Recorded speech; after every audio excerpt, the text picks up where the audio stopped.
आज की स्टोरी एक ऐसी महिला की है जिसने पहले तो अमेरिका के अंदर अपना एक घर लिया और घर लेने के बाद उसको पता चला कि उसमें एक सोल्जर की आत्मा रहती है। उस सोल्जर की आत्मा ने उसको बहुत ज्यादा परेशान किया, जिससे तंग आकर वो उस घर को छोड़ना चाहती थी, लेकिन वो छोड़ नहीं पा रही थी। अब सवाल ये उठता है कि वो सोल्जर की आत्मा उस घर में कर क्या रही थी, उसे उस महिला से क्या चाहिए था। तो आइए जानते हैं इस केस को पूरी तरह से। नमस्कार दोस्तों, मैं हूं अंकित और आज मैं फिर से हाजिर हूं आप सब लोगों के लिए एक और हॉरर स्टोरी लेकर। अगर आप इस चैनल पर नए हैं तो चैनल को सब्सक्राइब कर ले, वीडियो पसंद आए तो लाइक एंड शेयर जरूर करें। तो चलिए चलते हैं आज के एक और इंटरेस्टिंग एपिसोड पर। 1994 अमेरिका में एक लीजा नाम की महिला, जिसने अभी अभी अपने पति से तलाक लिया था और उसके साथ उसकी 2 बेटियां भी थी। उसकी जो बड़ी बेटी थी उसका नाम सैरा था और जो छोटी बेटी थी उसका नाम लोरा था। लीसा को अपनी ग्रेजुएशन पूरी करनी थी, इसलिए वो अपने एक्स बॉयफ्रेंड डैन से बात करती है और डैन उसे अपना एक पुराना घर रहने के लिए दे देता है। और वैसे भी डैन ने वो घर छोड़ना था क्योंकि वो अभी अपने नए घर में शिफ्ट हो गया था। जिसके बाद लीसा और उसकी दोनों बेटियां उस घर में आकर शिफ्ट हो गई और लीसा और उसकी दोनों बेटियों को उस घर में आया भी कुछ ही टाइम हुआ था। और जब रात को लीसा अपना घर का काम कर रही थी तब उसका ध्यान डस्टबिन पर गया। डस्टबिन में कुछ सामान पड़ा हुआ था और उसी के अंदर एक पैकेट था। उस पैकेट को लीसा ने जब उठाकर देखा तो उसके अंदर एक फोटो थी। वो फोटो एक सोल्जर की थी और वो सोल्जर माइकल था। और लीसा माइकल को जाना करती क्योंकि माइकल उसके एक्स बॉयफ्रेंड डैन का भाई था, इसलिए उसे पता था कि ये माइकल की फोटो है। और जब माइकल 18 साल का था तब उसकी पोस्टिंग वियतनाम में हो गई थी और वहां पर जब वो गश्त पे था तब दूसरे देश ने उसके ऊपर हमला कर दिया। और जिस टाइम माइकल के ऊपर हमला हुआ उस टाइम वो वहां पर अकेला था, उसके पास गोलियां भी खत्म हो गई थी। जिसके बाद वो वहां से भागने की कोशिश करता है और जैसे ही वो वहां से भागने लगा तब उसका पैर एक लैंड माइन पर पड़ा और वो वहीं पर ब्लास्ट हो गया। और फिर थोड़े दिन बाद लीसा की बहन कैरोल उससे मिलने के लिए आती है। तब लीसा ने उसको वो फोटो दिखाया और वो फोटो देखने के बाद कैरोल ने लीसा से कहा कि ये फोटो तुम जाकर डैन को दे दो। लेकिन लीसा ने कहा कि अभी थोड़े दिन बाद डैन का बर्थडे आने वाला है, तब मैं इस फोटो को बड़ा करवा के एक फ्रेम में लगवाकर उसे गिफ्ट करूंगी, इससे वो बहुत ज्यादा खुश हो जाएगा। और फिर लीसा कुछ टाइम बाद एक फोटो शॉप पर जाती है और वहां पर इस फोटो को देती है और वो उसे एक फ्रेम में लगाकर लीसा को दे देते हैं। लीसा अब फोटो को लेकर जब घर पर आई उसको उस फोटो के साथ कुछ अट्रैक्शन सा हो गया। लीसा को ऐसा लग रहा था कि उसका उस फोटो के साथ कुछ लगाव सा है। वो उस फोटो को अपने से दूर नहीं कर पा रही थी, वो चाहती थी कि वो 24 घंटे उस फोटो को देखती ही रहे। और फिर लीसा उसी रात को अपने बेड पर सोने के लिए लेटी और लेटने के बाद वो 2-4 घंटे सो गई थी और फिर अचानक से उसकी आंख खुली और आंख खुलने के बाद उसने महसूस किया कि उसके पीछे कोई लेटा हुआ है। और जैसे ही उसने पीछे पलट कर देखा उसके पीछे माइकल था। वो माइकल को देखते ही एकदम से घबरा गई और तभी माइकल वहां से गायब हो गया। उसे लग रहा था कि ये उसने कोई बुरा सपना देखा है, लेकिन वो अभी जागी हुई थी तो उसे समझ में आ रहा था कि उसे जागते हुए वो सपना कैसे देख सकती है। और इसके बाद पूरी रात को लीसा को नींद ही नहीं आई, उसने जागकर वो पूरी रात निकाल दी। और फिर इस घटना के कुछ दिनों बाद ही डैन का जन्मदिन आ गया था। उसके घर पर अब जन्मदिन की पार्टी चल रही थी और उसी पार्टी में लीसा और उसकी दोनों बेटियां भी शामिल थी। और वहां पर लीसा ने डैन को उसके बर्थडे गिफ्ट में वही उसकी माइकल की फोटो दी। और जब डैन ने अपना गिफ्ट खोल कर देखा तब उसे वो गिफ्ट बिल्कुल भी पसंद नहीं आया। उसने देखा कि उसके अंदर माइकल की फोटो है। वो माइकल की फोटो को देखकर उसका चेहरा सा उतर गया था। उसने वो फोटो वापस से लीसा की तरफ सरका दी और अब लीसा को कुछ समझ नहीं आ रहा था। उसे लग रहा था कि उसने कुछ ना कुछ गड़बड़ जरूर कर दी है। डैन को शायद उसका भाई पसंद नहीं है, इसलिए उसका चेहरा उतर गया है। और वो फोटो को वापस लेती है और अपने घर को निकल जाती है। और घर आने के बाद लीसा अपने बेडरूम में चली गई और उसकी दोनों बेटियां अपने बेडरूम में। लीसा अब अपने बेडरूम में सोने की कोशिश कर रही थी और तभी लीसा को एहसास हुआ कि उसके रूम के गेट को कोई खटखटा रहा है। लेकिन लीसा की हिम्मत नहीं हो रही थी कि वो उठकर उस गेट को खोल दे। लीसा वहीं पर डरी हुई बैठी थी। वो पूरी रात ऐसे ही वहां पर बैठकर उसने काट दी। जैसे तैसे उसकी रात वो कट गई और सुबह हो गई। और सुबह होने के बाद लीसा ने अपनी दोनों बेटियों से पूछा कि रात को वो उसके गेट पर आई थी क्या, लेकिन उन दोनों ने ही मना कर दिया। और इसके बाद लीसा की दोनों बेटियां स्कूल के लिए चली जाती हैं और उनके जाने के थोड़ी देर बाद ही लीसा के मेन गेट दोबारा से खटखटाया गया। जिसके बाद अब लीसा ने हिम्मत करके उस गेट को खोला और जैसे ही लीसा ने गेट खोला सामने डैन था। और डैन को देखने के बाद उसकी सांस में सांस आई और डैन घर के अंदर आया और वो आपस में बात करने लगे। और डैन ने लीसा से आकर कहा कि मैं सॉरी फील कर रहा हूँ, तुमने जो मुझे गिफ्ट दिया था मैंने तुम्हें वापस लौटा दिया। मैं समझ सकता हूँ कि तुम कैसा फील कर रही होगी, लेकिन मैंने वो गिफ्ट तुम्हें वापस क्यों लौटा दिया मैं वो बताने के लिए तुम्हारे पास आया हूँ। और डैन ने बताया कि उसका भाई माइकल उससे कभी भी प्यार नहीं किया करता, माइकल की उसकी पूरी फैमिली के साथ नहीं बना करती, वो सबसे लड़ाई झगड़ा करता रहा करता, वो बहुत ही ज्यादा गुस्से वाला था। और एक दिन जब वो गुस्से में घर को छोड़कर चला गया और उसके बाद वो आर्मी में ज्वाइन हो गया, बाद में उसकी पोस्टिंग वियतनाम में हो गई और वहां से उसकी मौत की ही खबर आई। डैन ने लिसा को एक बात और बताई कि जिस दिन तुम हमारे घर पर वो माइकल की फोटो लेकर आई थी, उसी रात डैन की माँ को एक सपना आया। उस सपने में माइकल उसकी माँ का गेट खटखटा रहा था, जिससे उसकी माँ बहुत ज्यादा डर गई थी। ये सुनने के बाद लिसा भी बहुत ज्यादा डर चुकी थी, क्योंकि उसी रात को उसे भी वो महसूस हुआ था। अब उसे समझ आ रहा था कि वो कोई सपना नहीं था। उसने डैन को भी इस बारे में बताया और डैन से कहा कि तुम माइकल को अपने साथ ले जाओ, माइकल यहीं पर है। लेकिन डैन ने कहा कि माइकल अभी जिंदा नहीं है, मैं उसे नहीं ले जा सकता और मैं बस तुम्हें ये बताने आया था कि मैं उसकी फोटो क्यों नहीं लेना चाहता और मैं अब यहाँ से जा रहा हूँ। ये बोलने के बाद डैन वहाँ से चला गया। और डैन के जाने के बाद लिसा ने माइकल की फोटो उठाई और अपने बेडरूम में जाकर लगा दी। और लिसा का कहना था कि मुझे पता नहीं मैंने वो फोटो वहां पर क्यों लगाई, मुझे ऐसा लग रहा था कि उसके साथ मेरा कोई लगाव है, मैं ना चाहते हुए भी उस फोटो को अपने बेडरूम में मैंने उसको लगाया। और लिसा की दोनों बेटियों को भी अब ऐसा लगने लगा था कि उसकी माँ के ऊपर कुछ हो गया है, क्योंकि वो उनके साथ अब खेलना नहीं करती, क्योंकि पहले तो वो उनके साथ सारा सारा दिन खेला करती, लेकिन अब उसने खेलना बंद कर दिया था। अब वो अपने कमरे में ही चुपचाप बैठी रहा करती। और फिर एक रात लिसा की बड़ी बेटी सैरा अपने रूम में लेटी हुई थी, उसे नींद नहीं आ रही थी, इसलिए वो अपने रूम में जो उसका रेडियो रखा था उस रेडियो को चलाने लगी। उसने जैसे ही उस रेडियो को ऑन किया, उसमें से सैरा सैरा की आवाज आने लगी, जिससे वो बहुत ज्यादा डर गई और उसने रेडियो को बंद कर दिया और वो सोने के लिए चली गई। और दूसरी तरफ लिसा के ऊपर माइकल का ही भूत सवार था, वो सारा दिन माइकल के बारे में ही सोचा करती। अब लिसा ने अपनी बहन कैरोल के पास फोन किया और उससे बात करने लगी। उसने बताया कि उसे माइकल के साथ कुछ अजीब सा जुड़ाव महसूस होता है। और लिसा ने बताया कि वो जब भी ऑफिस से लौटती है वो ये सोचती है कि आज पूरे दिन माइकल ने क्या किया होगा।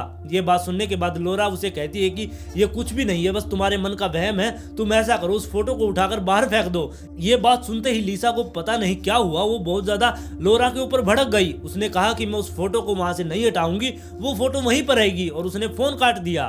और फिर एक रात सैरा और लोरा अपने रूम में सो रही थी, तभी सैरा की आंख खुल जाती है और रात को जब वो उठकर बैठती है तब उसने देखा कि उसके सामने माइकल खड़ा है। वो माइकल को देखे जा रही थी कि तभी उसकी छोटी बहन लोरा भी उठ जाती है। उसने सामने माइकल को देखा, वो माइकल को देखते ही एकदम से डर गई और वो वहां पर चीखना उसने शुरू कर दिया। उसकी चीख सुनकर उसकी माँ एकदम से उनके कमरे में भागकर आती है और तब तक माइकल वहां से जा चुका था। तब उसने आकर उनसे पूछा कि क्या हुआ। तब लोरा ने बताया कि हमने माइकल को देखा था, लेकिन सैरा ने उस बात को दबा दिया। उसने कहा कि लोरा ने कोई सपना देखा होगा, यहाँ पर कोई भी नहीं है। जिसके बाद लिसा वापस से अपने रूम में जाकर सो जाती है। और फिर इसके 2-4 दिन बाद लिसा ने अपनी दोनों बेटियों को अपनी बहन कैरोल के पास भेज दिया और वो उस दिन अपने घर में अकेली रात को रुकना चाहती थी। और फिर रात को लिसा जब सोने के लिए अपने बेड पर लेटती है तब उसे वहां पर कुछ अजीब सा महसूस होता है और उसे महसूस हुआ कि जो भी वहां पर कोई आत्मा है वो उसके आसपास है। तब वो अपने बेड से उठती है और माइकल की फोटो को उठाकर अपने घर से बाहर जाती है और जो उनका आउट हाउस था उस आउट हाउस में जाकर वो माइकल की फोटो को वहीं पर रख देती है। जो वहां पर उनका पुराना कबाड़ पड़ा हुआ था, उस कबाड़ के साथ वो उस फोटो को भी वहीं पर रखकर वो वापस से अपने घर में आकर अपने बेडरूम में सो जाती है। और अब लिसा को सोए हुए 2-4 घंटे ही हुए थे, तभी उसे एहसास हुआ कि उसके कमरे में हवाएं चल रही हैं, उसके बाल उड़ रहे हैं। तभी लिसा एकदम से उठती है, उसे महसूस होता है कि यहाँ पर कोई ना कोई तो है। लिसा अब डर के मारे ये सब सोच ही रही थी कि तभी उसके सामने एक काला साया सा खड़ा हो जाता है, जिसे देखकर उसकी चीखें निकल जाती है। उसे देखने के बाद वो भागकर अपने घर से बाहर निकली और सीधा ही आउट हाउस में घुस गई। आउट हाउस से वो वापस से माइकल की फोटो को उठाती है और वापस से अपने घर में आ जाती है। और घर में आने के बाद उसने फिर से उस फोटो को अपने बेडरूम में लगा दिया। लिसा को ऐसा लग रहा था कि इस घर में और भी ज्यादा आत्मा है और जो माइकल है वो उसे उन आत्माओं से बचा रहा है। और फिर अगले दिन लिसा अपनी बहन कैरोल के घर पर जाती है और वहां से अपने दोनों बच्चों को लेकर वापस से घर आती है। साथ में लिसा को उसकी बहन कैरोल ने एक फोटो भी दी थी और उससे कहा था कि तुम इस फोटो को अपने घर में लगा लो और माइकल की फोटो को वहां से बाहर निकाल दो। इसके बाद लिसा उस फोटो को घर में ले तो आई, लेकिन उसने माइकल की जगह पर उस फोटो को नहीं लगाया। माइकल की फोटो तो वहीं पर लगी हुई थी और जो फोटो कैरोल ने उसे दी थी वो फोटो भी उसने एक नई जगह पर लगा दी थी। और अब लिसा को लग रहा था कि सब कुछ ठीक हो जाएगा, अब इससे नेगेटिव एनर्जी इस घर में नहीं रहेगी। लेकिन रात को जैसे ही वो सब सोने लगे और तभी वो फोटो नीचे गिरकर टूट जाती है। उस फोटो की आवाज सुनते ही लीसा और उसकी दोनों बेटियां उठ जाती है और वो भागकर बाहर आते हैं। उन्होंने देखा कि वो फोटो नीचे गिरी हुई है और वो टूट चुकी है। जिसके बाद लीसा अपनी दोनों बेटियों को समझाती है और कहती है कि ये अपने आप हवा में हिलकर गिर गई होगी और वो टूट गई होगी। लेकिन लीसा की दोनों बेटियां अब मानने को तैयार नहीं थी, क्योंकि उन्हें पता था कि ये माइकल का काम है। सहरा ने लीसा से कहा कि ये माइकल का काम है, क्योंकि ये फोटो जहाँ पर टंगी हुई थी वहां से बहुत ज्यादा दूर गिरी है। और माइकल का नाम सुनते ही लीसा अब घबरा गई थी। उसने पूछा कि तुम्हें कैसे पता कि ये माइकल का काम है। तब सहरा ने बताया कि उस रात को हमने माइकल को देखा था।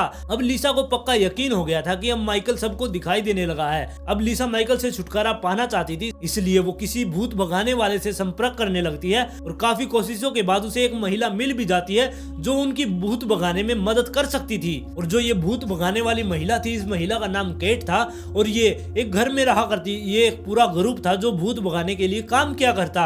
और लीसा अब अपनी दोनों बेटियों को लेकर कैट के घर पर पहुंच गई और वहां पर जाकर वो कैट से बात करने लगी। लीसा ने कैट का टेस्ट लेने के लिए उससे सिर्फ ये बताया कि उसके घर में एक साया है, ये नहीं बताया कि वो साया किसका है। लेकिन कैट को सब कुछ पता था। उसने बताया कि तुम्हारे घर में एक माइकल नाम के सोल्जर की आत्मा है, वो बहुत ज्यादा गुस्से में है और वो तुम्हारे साथ यहाँ पर भी आया है। ये बात सुनने के बाद लीसा बहुत ज्यादा घबरा गई और कैट ने बताया कि माइकल की आत्मा इसी दुनिया में फंसकर रह गई है, उसे मुक्ति नहीं मिल पाई है और उसे इसलिए मुक्ति नहीं मिली है क्योंकि वो अपनी फैमिली से बहुत ज्यादा नाराज है। और कैट ने आगे लीसा से बताया कि तुम भी उनकी फैमिली का एक हिस्सा हो, कहीं ना कहीं से तुम उनके साथ जुड़ी हुई हो, इसलिए माइकल तुम्हारे पास रहने के लिए आ जाता है। और कैट ने यह भी बताया कि माइकल ये मानता है कि लीसा ही वो रोशनी है जो उसे मुक्ति दिला सकती है। और लीसा ने कैट से कहा कि मुझे माइकल से छुटकारा चाहिए, तुम कैसे भी करके मुझे उससे छुटकारा दिलाओ। जिसके बाद कैट ने लीसा से कहा कि हमें तुम्हारे घर पर आना होगा और उसके लिए हमें एक सेशन करना होगा और उसके लिए हमें पहले तैयारी करनी होगी।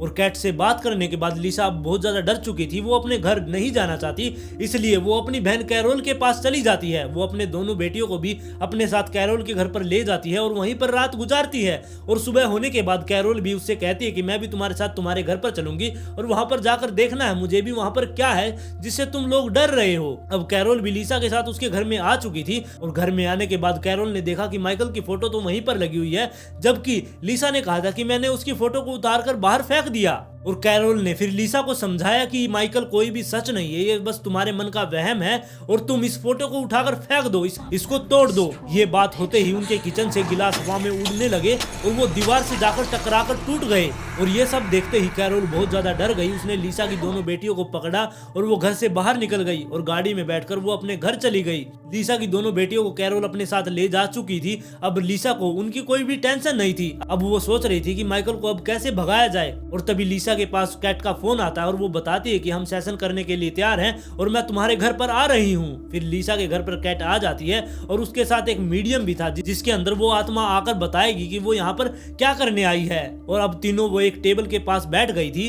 और तीनों ने एक दूसरे के हाथ पकड़ लिए। जिसके बाद कैट ने लीसा से बताया कि अब इस मीडियम के अंदर आत्मा आएगी और यहाँ पर कुछ भी हो जाए तुम अपने हाथ मत छोड़ना। जिसके थोड़ी देर बाद ही मीडियम के अंदर एक आत्मा आ जाती है और जब उस मीडियम के अंदर वो आत्मा आई वो बहुत ही ज्यादा भयानक उसने चेहरा बना लिया, वो भयानक हंसी हंस रही थी। तभी कैट ने उस आत्मा से पूछा कि तुम कौन हो। तब उस आत्मा ने बताया कि मेरा नाम स्टीवन है। फिर कैट ने पूछा कि तुम यहाँ पर क्या करने आई हो और तुम्हारा लीसा के साथ क्या संबंध है। तब उस आत्मा ने बताया कि मैं इसे तड़पाना चाहता हूँ, मैं इसे दुख में देखना चाहता हूँ। ये बात सुनने के बाद लीसा बहुत ज्यादा डर गई थी, लेकिन कैट ने उसे समझाया कि तुम इसका हाथ मत छोड़ देना और ये तुम्हारा कुछ भी नहीं बिगाड़ सकती। इसके बाद कैट ने उससे दोबारा पूछा कि तुम इसे क्यों मारना चाहती हो। इसके बाद कैट ने उससे दोबारा पूछा कि तुम उसे क्यों मारना चाहते हो। फिर उसने बताया कि ये किसी और जन्म में मेरे साथ थी और मैंने इसे पिछले जन्म में मार दिया था। और कैट अब उससे और भी कुछ पूछ पाती, उससे पहले ही उसके अंदर कोई और आत्मा आ गई थी। और अब इसके अंदर जो भी आत्मा आई थी वो बहुत ही ज्यादा शांत स्वभाव की थी। ऐसा लग रहा था कि उसके अंदर माइकल की आत्मा आ गई है। माइकल की आत्मा आने के बाद उसने लीसा से माफी मांगी और अब कैट समझ जाती है कि जो भी वो बुरी आत्मा थी वो माइकल का इस्तेमाल कर रही थी लीसा को परेशान करने के लिए। फिर कैट ने माइकल से पूछा कि तुम यहाँ पर क्यों हो और तुम अपनी दूसरी दुनिया में क्यों नहीं जाते। तब माइकल ने बताया कि मैं लीसा की वजह से यहाँ पर हूँ, क्योंकि जब मेरी फैमिली ने मेरा साथ नहीं दिया तब लीसा ने ही मेरा साथ दिया था, इसलिए मैं लीसा के साथ हूँ। और फिर कैट ने माइकल से कहा कि तुम्हें रोशनी की तरफ जाना चाहिए, लेकिन माइकल ने जवाब दिया कि लीसा ही वो रोशनी है, इसलिए मैं लीसा के पास आया हूँ। लेकिन कैट ने माइकल से कहा कि लीसा वो रोशनी नहीं है, तुम अपने ऊपर देखो, तुम्हें वो रोशनी नजर आ जाएगी। फिर लीसा ने देखा कि वो मीडियम बिल्कुल शांत हो गई थी और वो ऊपर की तरफ देख रही थी, और ऊपर की तरफ देखते हुए उसने कहा कि मुझे ऊपर रोशनी दिखाई दे रही है और मैं अब उस रोशनी की तरफ जा रहा हूँ। और थोड़ी देर बाद माइकल वहां से चला गया, और माइकल के जाने के बाद लीसा का दिल सा टूट गया था। लीसा ने बताया कि उसका माइकल के साथ कोई लगाव सा हो गया था, उसके जाने के बाद वो बिल्कुल अकेली सी पड़ गई थी। लेकिन लीसा अब समझ चुकी थी कि माइकल को जहां होना चाहिए था वो अब वहां पहुंच चुका है, और लीसा को उस आत्मा के बारे में कभी भी पता नहीं चला जिसने अपना नाम स्टीवन बताया था। और फिर कुछ हफ्तों में ही लीसा के घर का माहौल बिल्कुल नॉर्मल हो जाता है, लेकिन उसने अपने बेडरूम से माइकल की फोटो कभी भी नहीं हटाई। उसकी ग्रेजुएशन पूरी होने के बाद जब वो उस घर को छोड़कर जाने लगी तब उसने माइकल की फोटो को उतार कर बाहर ही रख दिया। इसके बाद लीसा और उसकी दोनों बेटियां किसी नए शहर में चले जाते हैं और अपनी आगे की जिंदगी जीने लगते हैं। और माइकल के बारे में उन्होंने जो वहां पर अनुभव किया, जो उन्होंने वहां पर एक्सपीरियंस किया, उसको वो कभी भी नहीं भूले। वहां से जाने के बाद उन्होंने बहुत सारे इंटरव्यू में उनके बारे में बताया, और तब जाकर ये स्टोरी हमारे सामने आई। आज की कहानी में बस इतना ही। आप लोग इस कहानी के बारे में अपनी राय मुझे कमेंट में जरूर दें। अगर आप इस चैनल पर नए हैं तो चैनल को सब्सक्राइब कर ले, वीडियो पसंद आए तो लाइक एंड शेयर जरूर करें।